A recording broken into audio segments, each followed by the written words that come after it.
Welcome to this explainer. Today, we're diving straight into DeepSeek's brand new visual AI technique.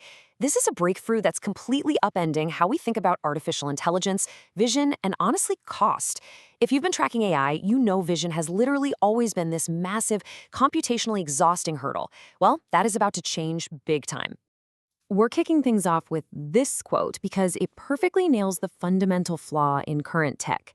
See, older AI models describe images like, well, a confused poet. You ask a legacy model to count people, and it writes this sprawling essay about the spatial layout. It's prone to error and incredibly slow. This new model, it says, look, stop writing poetry and just point. By fixing this flaw and adopting a simple pointing mechanism, DeepSeek has managed to reduce the visual tokens needed for AI vision by an absolutely incredible 90%. 90%! That takes a process that used to cost an absolute fortune in compute and shrinks it down to pocket change. We are talking about a massive, game-changing shift in cost and efficiency here. Let's take a quick look at the roadmap for this explainer. We'll hit AI Vision's word problem, the pointy thinking breakthrough, how distillation actually works, lowering costs and boosting efficiency, remaining technical shortcomings, and finally, the open model business case. Okay, Section 1, AI Vision's word problem. Let's look at why legacy AI struggles. This right here brilliantly illustrates the problem. Older models really struggle to count people because they try describing chaotic scenes with words. They look at a crowd and think, okay, so there are people on the upper left and then a bunch of stripy guys in 2 or 3 rows, some standing, some sitting. It's just a confusing soup of text. But this new paradigm, it lets the AI simply point with its digital finger. 1, 2, 3. It's so much faster and fundamentally more human. Moving to Section 2, the pointy thinking breakthrough. Let's see how this works beyond simple counting. Pointing isn't just for counting anymore. Using visual primitives, the AI can actually perform what we call topological reasoning. Basically, if you give the AI a maze with a start and end point, or ask it to visually trace where a crown connects to an octopus in some complex drawing, it leaves a literal visual trace of its exact thought process right there. It's like navigating a maze and leaving a bright line behind you. And let me tell you, this makes it remarkably easier for researchers to solve complex problems. Think about it. Previously, if an AI got a vision question wrong, you were just left staring at this confusing soup of numbers and probabilities, wondering what happened. Now, because it provides these accurate visual traces of its logic, if something goes wrong, researchers can easily spot the mistake visually. They can see exactly where the AI took a wrong turn and fix it. It puts us a massive step closer to AI systems we can actually audit and understand. All right, Section 3, how distillation actually works. This is all about expert AI teachers. Now, to build this intelligent system without just dumping massive new datasets into a supercomputer, they used an on-policy distillation objective. I know, it sounds incredibly academic and complex, but really, it's just a highly specialized teacher-student dynamic. Let's break those steps down. Imagine you have a bunch of specialized expert models, the teachers. One is an absolute genius at drawing bounding boxes, right? Another is a world-class expert at tracing mazes with points.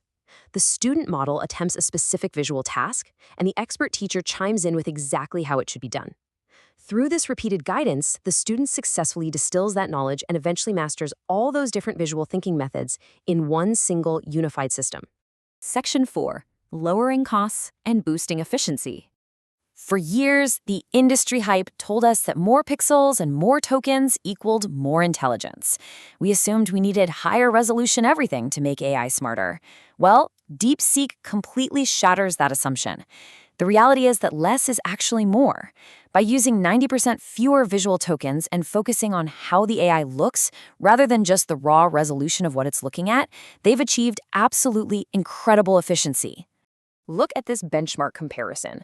Despite using 90% less brain power, we're talking less compute time, far fewer tokens, this free, open system matches or even beats almost every closed billion-dollar frontier model currently dominating the industry. It's a true David and Goliath scenario playing out right now in server racks everywhere. Even more impressively, and you really don't want to miss this detail, they didn't rig the game.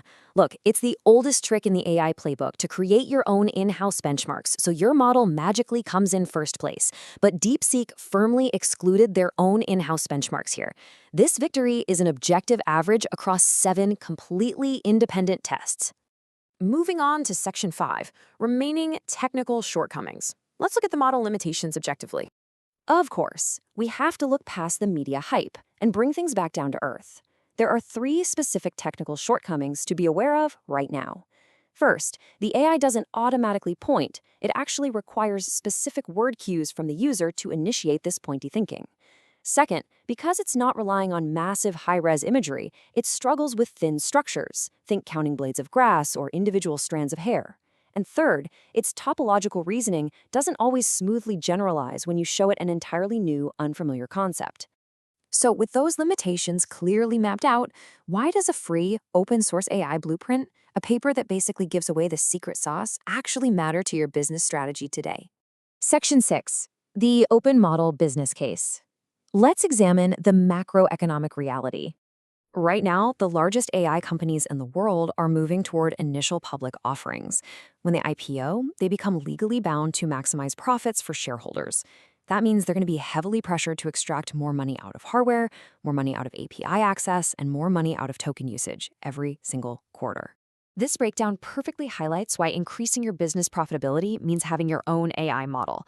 If you rely on closed systems, you're endlessly renting API access. That means high, unpredictable costs and total dependence on tech giants who need to satisfy Wall Street. But if you adopt highly efficient, open weights models like the blueprint DeepSeek just provided, you can run local models. You get drastically lower costs, true ownership, and total control over your intelligence. As we wrap up this explainer, I want to leave you with this pivotal question to think about regarding your own AI strategy moving forward. The tech is getting smaller, cheaper, and more open, while the big corporations are getting larger, more expensive, and more closed. So, in a future dominated by profit-hungry tech giants, will you rent your intelligence or will you build your own? Thanks for joining me on this explainer and keep exploring.